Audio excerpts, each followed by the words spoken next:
7월 3일 월요일입니다. 오늘 새벽 우리에게 주시는 하나님의 말씀은 요한일서 2장 1절로 11절까지의 말씀입니다. 나의 자녀들아, 내가 이것을 너희에게 쓰면 너희로 죄를 범하지 않게 하려 함이라. 만일 누가 죄를 범하여도 아버지 앞에서 우리에게 대언자가 있으니 곧 의로우신 예수 그리스도시라. 그는 우리 죄를 위한 화목제물이니 우리만 위할 뿐 아니요 온 세상의 죄를 위하심이라.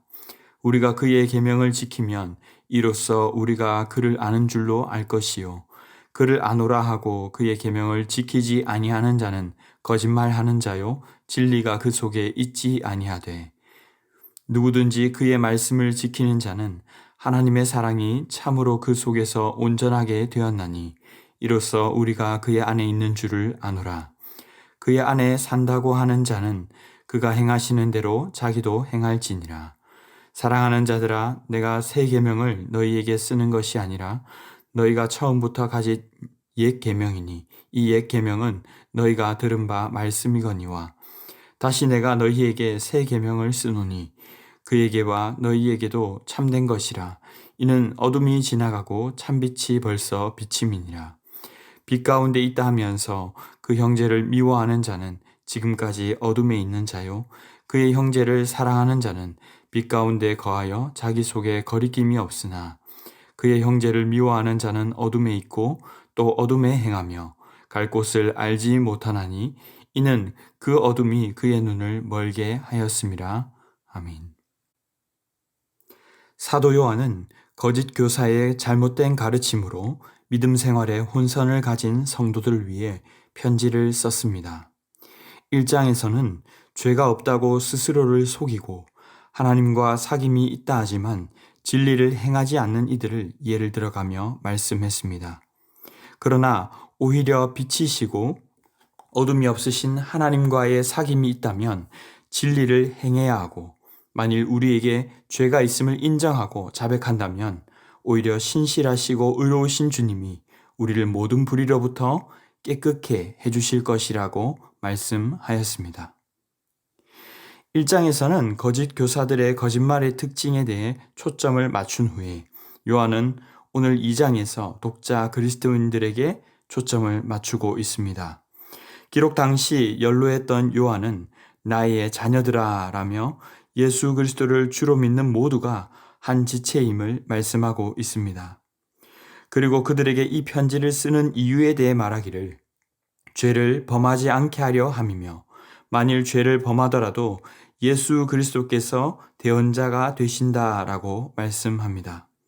화목제물이 되신 주님의 계명을 지킨다면 결국 그것이 주님을 아는 것이며, 반대로 안다고 말해도 계명을 지키지 않는다면 사실은 거짓말이고 진리가 그 속에 있지 않다라는 것입니다. 6절에서는 소결론으로서 예수님 안에 산다고 하는 자는 결국 예수님처럼 행동해야 한다라고 말씀합니다. 사실 예수님은 요한복음에서 예수님을 사랑하는 것은 예수님의 계명을 지키는 자라고 여러 번 말씀하셨습니다.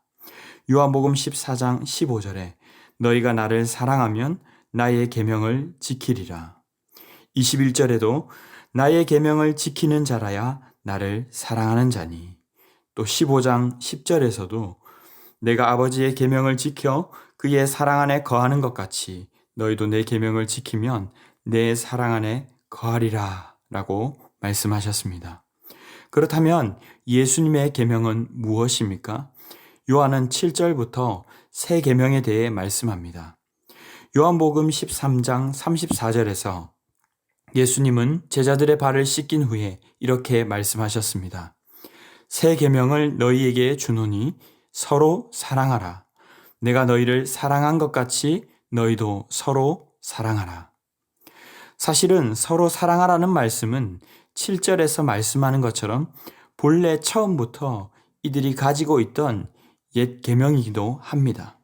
이것은 단순히 시간적인 개념보다는 예수님께서 직접 몸소 보이시며 강한 자가 약한 자를 섬기고 원수마저 사랑하는 전혀 새로운 방식으로 해석해 내셨기에 새 계명이라고 표현한 것입니다.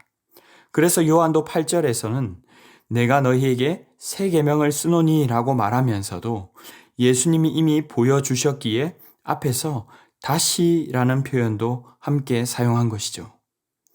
새 계명의 내용을 풀어서 설명하기를 9절에 빛 가운데 있다고 하면서 그 형제를 미워하는 자는 지금까지 어둠에 있는 자요. 빛과 어둠의 경계를 나눌 때에 요한은 형제의 사랑이 있는가 없는가를 기준으로 나누어서 말씀합니다. 10절로 11절에도 그의 형제를 사랑하는 자는 빛 가운데 거하여 자기 속에 거리낌이 없으나 그의 형제를 미워하는 자는 어둠에 있고 또 어둠에 행하며 갈 곳을 알지 못하나니 이는 그 어둠이 그의 눈을 멀게 하였습니다. 하나님을 사랑하고 결국 그의 말씀 새 계명을 지키는 자는 형제 사랑으로서 드러난다는 뜻입니다. 그런데 가만히 요한의 편지를 들여다보면 1절에서 나의 자녀들아 라고 부른 데 이어 7절에서는 또 사랑하는 자들아 라고 부르고 있습니다. 요한은 하나님과의 교제를 강조하고 진리를 전함으로써 거짓 교사를 경계하도록 편지를 쓰면서도 사실은 이미 동력자들을 간절히 사랑하고 있는 것을 보게 됩니다. 단순히 사무적으로 어떤 정보를 전달하고 문제를 해결하기 위해서라기보다 수신자들을 가족처럼 생각하고 이미 사랑하고 있는 것이 계속해서 묻어나는 것을 보게 됩니다. 사랑하는 성도 여러분, 오늘 말씀을 통해서 우리는 무엇을 깨닫게 됩니까? 오늘 본문은 단순한 듯 하면서도 그러나 우리가 간과하기 쉬운 사실을 우리에게 말씀하고 있습니다.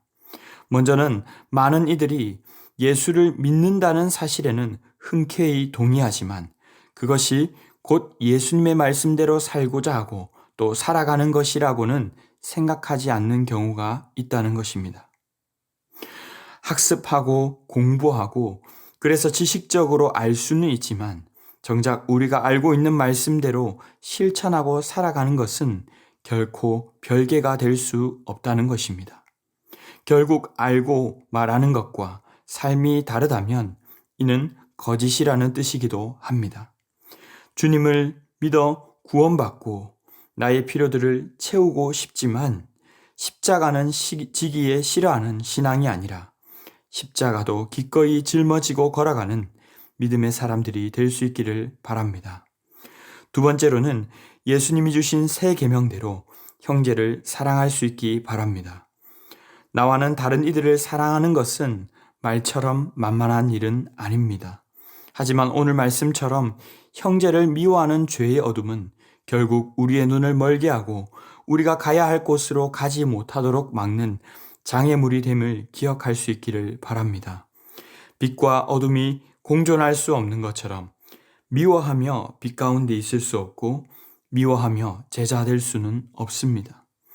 주님의 계명은 우리를 옥죄려는 것이 아니라 서두에 사도 요한이 말한 대로 우리로 범죄하지 않도록 하시는 길인 줄로 믿습니다.